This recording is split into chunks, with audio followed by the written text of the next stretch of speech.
वेदांत स्वामी श्रील प्रभुपाद की इसका Divya congratulation divine grace भक्ति वेदांत स्वामी प्रभुपाद की जय ग्रंथराज श्रीमद् भागवतम की ओम ज्ञानाञ्जनशलाकया चक्षुरुन्मीलितं येन तस्मै श्रीगुरवे नमः श्रीचैतन्यमनोभीष्टं स्थापितं येन भूतले स्वयं रूपं तदा मह्यं ददाति च पदान्तिकम् वन्देऽहं श्रीगुरो श्रीच्युतापदकमलं श्रीगुरुर्वैष्णवांश्च श्रीरूपं साग्रजातं सहगणरघुनाथान्वितं तं सजीवं साद्वैतं सावधूतं हरिजनसहितं कृष्णचैतन्यदेवं श्रीराधाकृष्णपादं सहगणललिता श्रीविशाखान्वितांश्च नमो विष्णुपादाय कृष्णपृष्ठाय श्रीमते भक्तिवेदान्त स्वामिनिति नमस्ते सरस्वती देवी गौरवाणी प्रचारिणे निर्विशेष शून्यवादी पश्चात्देशकारिणे नमो विष्णुपादाय कृष्णपृष्ठाय श्रीमते स्वामिनिति नमो आचार्यपादाय निधाय कृपाप्रदायिने गौरपादाय नागरिकान्दारिणे जय श्री कृष्ण चैतन्य प्रभु नित्यानंद श्री अद्वैत गदाधर शिवाचार्य गौर भक्तवृंद हरे कृष्ण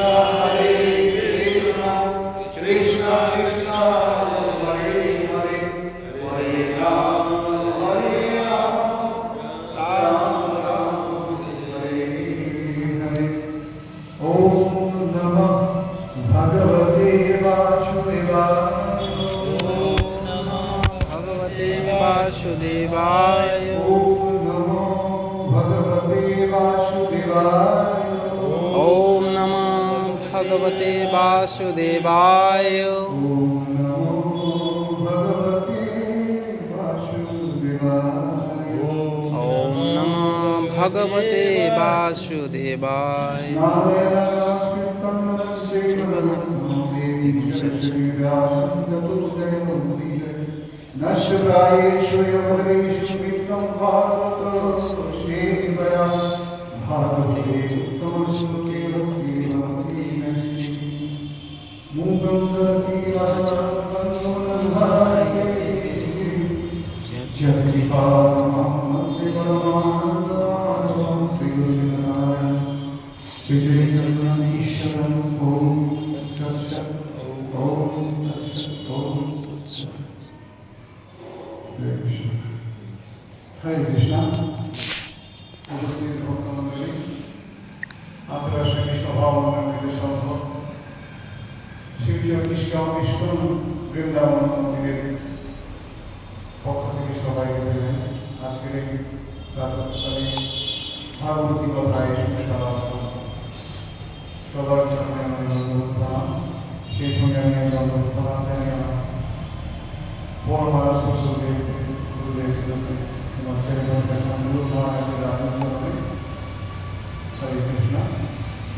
আমাদের আজকে প্রাতঃকালীন অধিবেশনে আজকের গ্রন্থ শ্রীমদ্ ভাগবতম অষ্টম স্কন্ধ প্রথম অধ্যায়ে দ্বিতীয় সূত্র।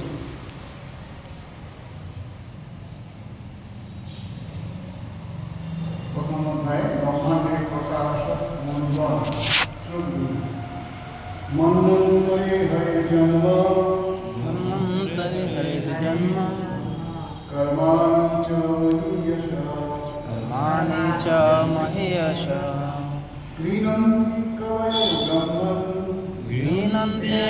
কবয় ব্রহ্মণ তানি নাম বদ শ্রীন্নতাম মন্বন্তরে হরের জন্ম কর্মাণি চ মহ্যশঃ গৃণন্তে কবয় ব্রহ্মণ তানি ন বদন্নতাম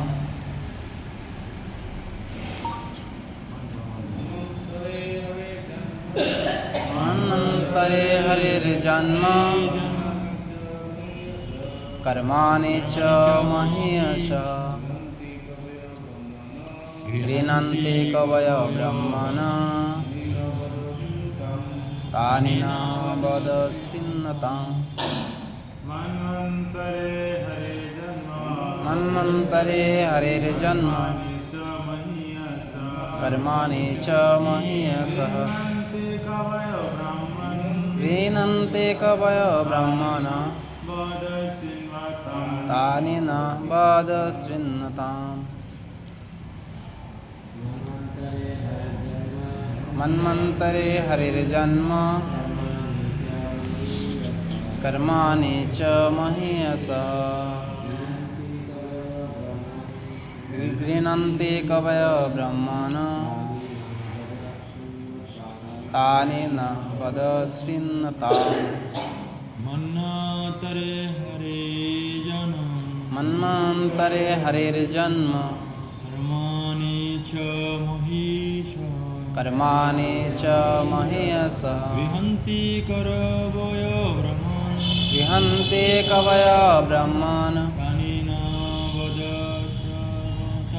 তানি ন বদ শ্রীন্নতাম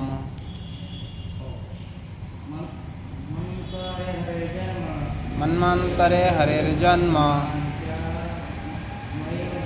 কর্মাণি চ মহ্যশঃ গৃণন্তে কবয় ব্রহ্মণ তানি ন বদ শ্রীন্নতাম মন্বন্তরে হরির জন্ম কর্মাণি চ মহ্যশঃ গৃণন্তে কবয় ব্রহ্মণ তানি ন বদ শ্রীন্নতাম মন্বন্তরে মন্বন্তরে মন্বন্তরের পরিবর্তনের সময় মন্বন্তরে পরিবর্তন অর্থাৎ এক মনু থেকে অন্য মনু অন্তর পরে ভগবান শ্রীহরি ভগবান শ্রী জন্ম আবির্ভাব কর্মাণি এবং কার্যকলাপ চ ও মহীয়সী পরম যশস্বী পরম যশস্বী গৃণন্তি গৃণন্তি বর্ণনা করেন বর্ণনা করেন কবয় কবয় পূর্ণ বুদ্ধিমত্তা সম্পন্ন মহাজ্ঞানী ব্যক্তিগণ বুদ্ধিমত্তা সম্পন্ন মহাজ্ঞানী ব্যক্তিগণ ব্রাহ্মণ ব্রাহ্মণ হে বিদ্যান ব্রাহ্মণ যে বিদ্বান ব্রাহ্মণ তানি তা সকলের তা সকলের ন না আমাদের আমাদের বদ দয়া করে বর্ণনা করুন দয়া করে বর্ণনা শ্রীনুতাম শ্রীনাম শ্রবণে শ্রবণে অত্যন্ত আগ্রহী অত্যন্ত আগ্রহী অনুবাদ অনুবাদ এবং তাৎপর্য জয় শ্রী অনুবাদ অনুবাদ হে ব্রহ্মজ্ঞানী সুখদেব গোস্বামী পূর্ণ বুদ্ধিমত্তা সম্পন্ন মহাজ্ঞানী ব্যক্তিরা বিভিন্ন মন্বন্তরের ভগবানের কার্যকলাপ এবং আবির্ভাবের বর্ণনা করেন সেই সমস্ত বর্ণনা শ্রবণ করতে আমরা অত্যন্ত আগ্রহী দয়া করে তা বর্ণনা করুন তাৎপর্য ভগবানের গুণাবতার মন্বন্তর অবতার লীলা অবতার যুগা অবতার আদি বিবিধ অবতার রয়েছে এবং শাস্ত্রে তাদের পূর্ণ বর্ণনা করা আছে শাস্ত্র প্রমাণ ব্যতীত কাউকে ভগবানের অবতার বলে স্বীকার করার কোনো প্রশ্নই হতে পারে না তাই এখানে বিশেষভাবে উল্লেখ করা হয়েছে গৃণন্তি কবয় পূর্ণ জ্ঞান সমন্বিত মহান পণ্ডিতগণ ভগবানের বিভিন্ন অবতারের বর্ণনা স্বীকার করেন। বর্তমান সময়ে বিশেষ করে ভারতবর্ষে বহু ভণ্ড নিজেদের অবতার বলে প্রচার করছে এবং সাধারণ মানুষেরা তাদের দ্বারা প্রতারিত হচ্ছে। তাই শাস্ত্রের বর্ণনা দ্বারা এবং অদ্ভুত কার্যকলাপের দ্বারা ভগবানের অবতার নির্ধারণ করতে হয়। এই শ্লোকে মহীয়স শব্দটির দ্বারা ইঙ্গিত করা হয়েছে যে ভগবানের অবতারের কার্যকলাপ কোনো সাধারণ জাদু বা হেলকিবাজি নয়। এই সমস্ত কার্যকলাপ সত্যি আশ্চর্যজনক। এইভাবে ভগবানের যে কোনো অবতারকে চিনতে হয় শাস্ত্র প্রমাণের ভিত্তিতে এবং তার অদ্ভুত কার্যকলাপের মাধ্যমে। পরীক্ষিত মহারাজ বিভিন্ন যুগের মনুদের কথা শুনতে চেয়েছিলেন।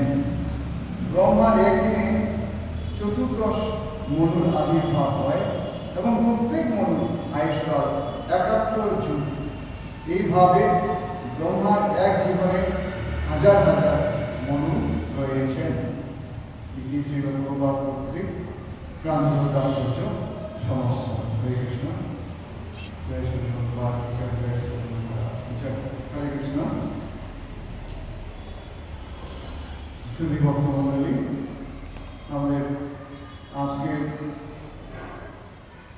আলোচ্য শ্লোক শ্রীমদ্ ভাগবতের 8ম স্কন্ধের 1ম অধ্যায়ের 2য় শ্লোক। 1ম অধ্যায় হচ্ছে ব্রহ্মাণ্ডের প্রশাসক মনুগণ। ব্রহ্মাণ্ডের প্রশাসক মনুগণ। এই 8ম অধ্যায়ে, এই 8ম স্কন্ধের 1ম অধ্যায়ে 4 জন মনুর কথা সংক্ষেপে বর্ণনা করা হবে। 4 জন মনুরা হলেন সায়ন্তন মনু, সরচিষ, উত্তম এবং তামস।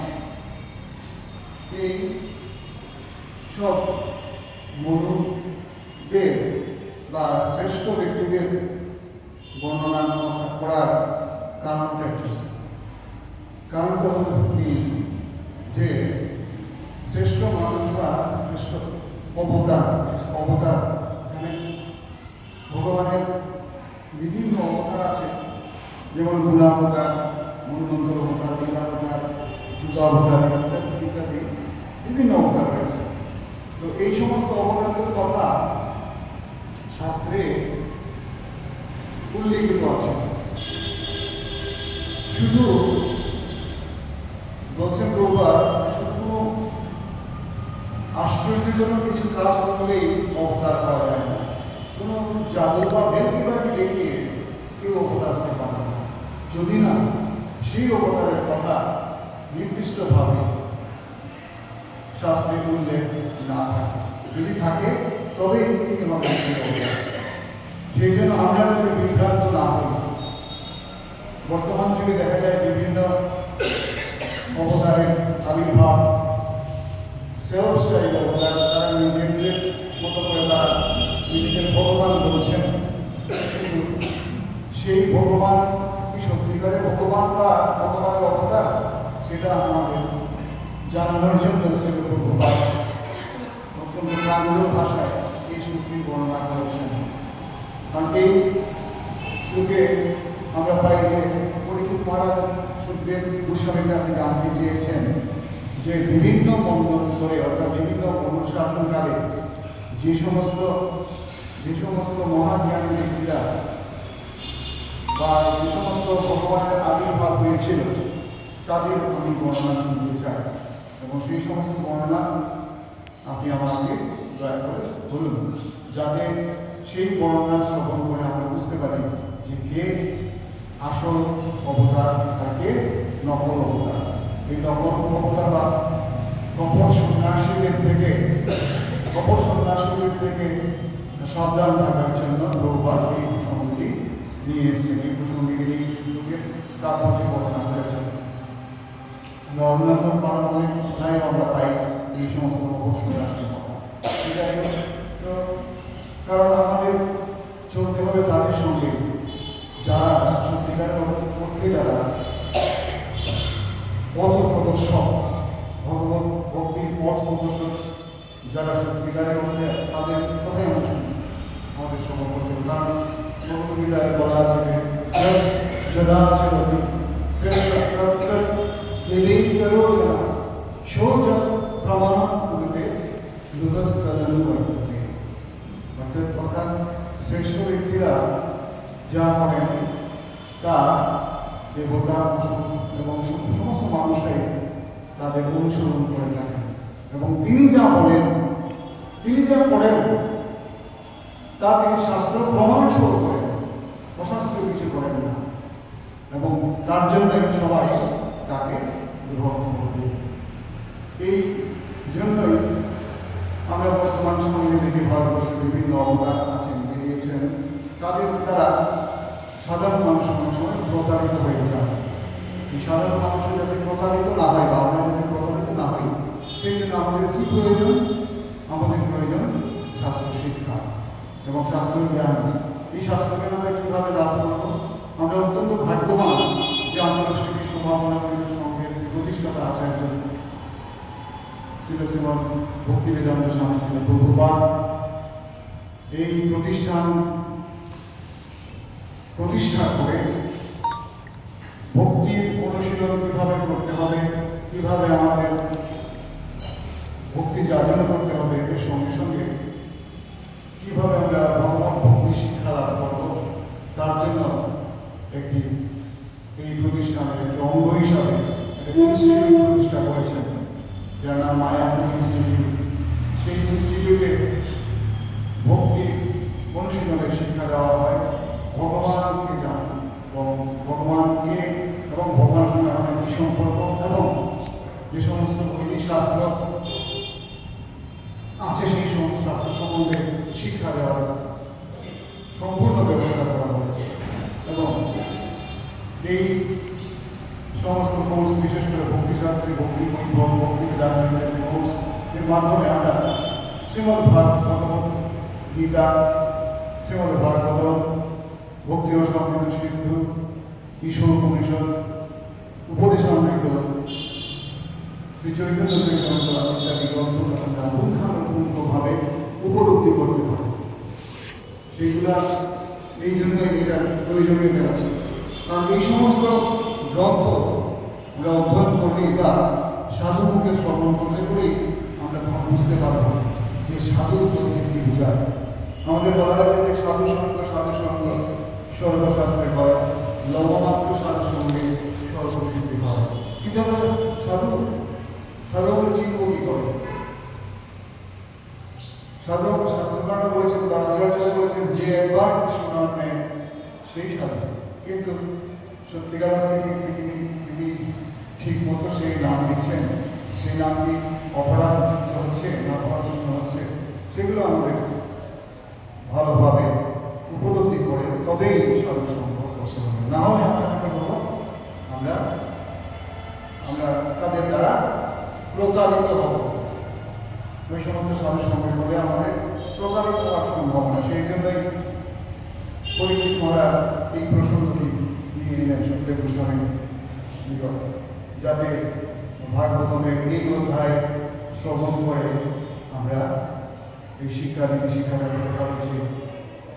কে আসল সাধু, কে আসল সাধু নয়, কে অবতার, অবতার কারা কারা,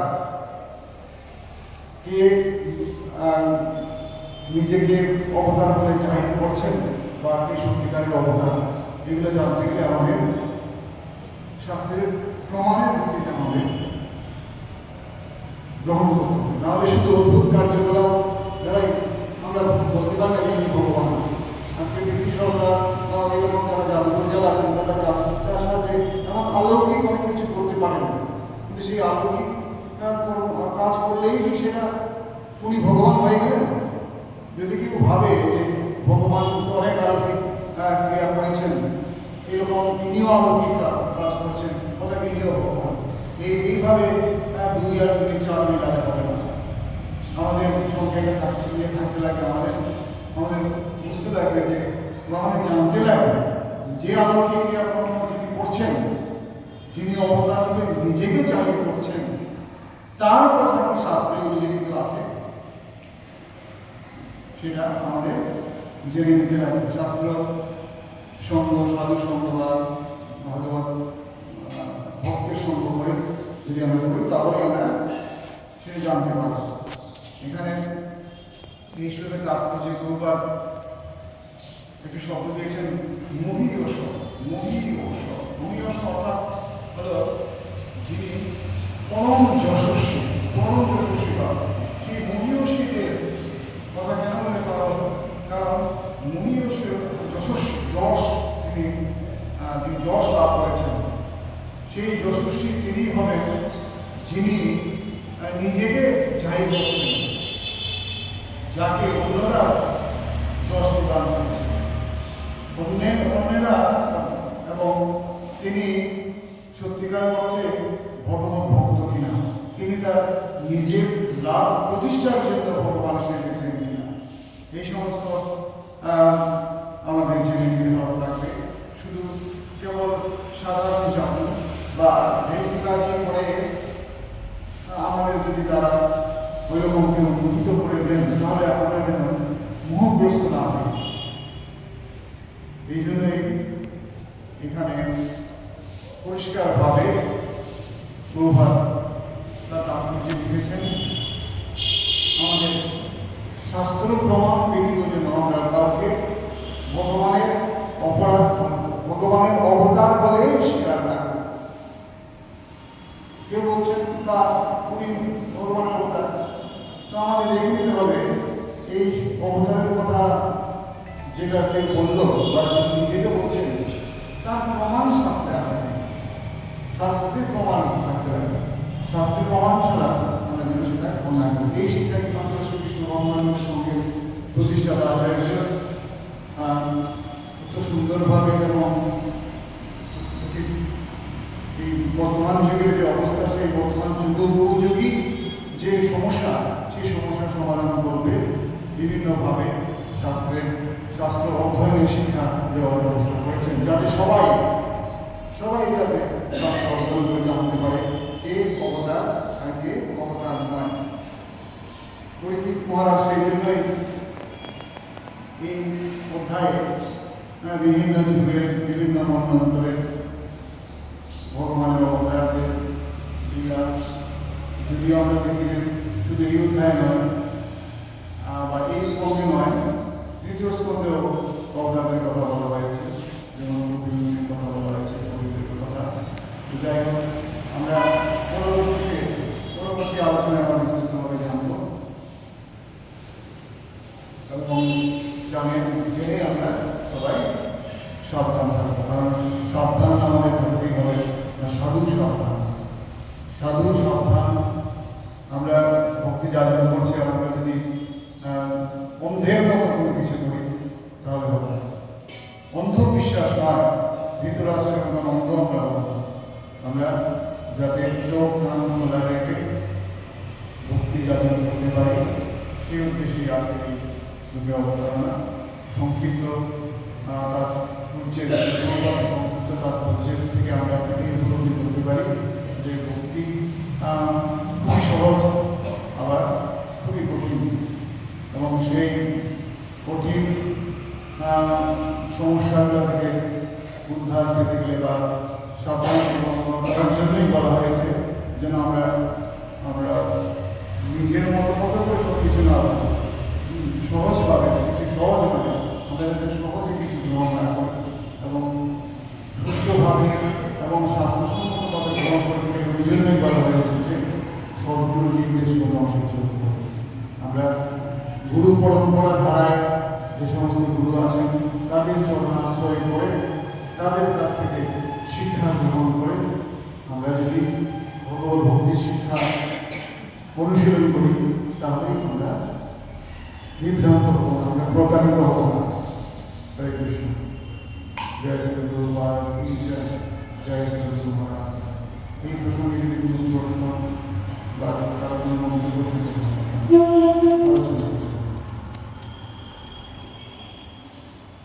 তো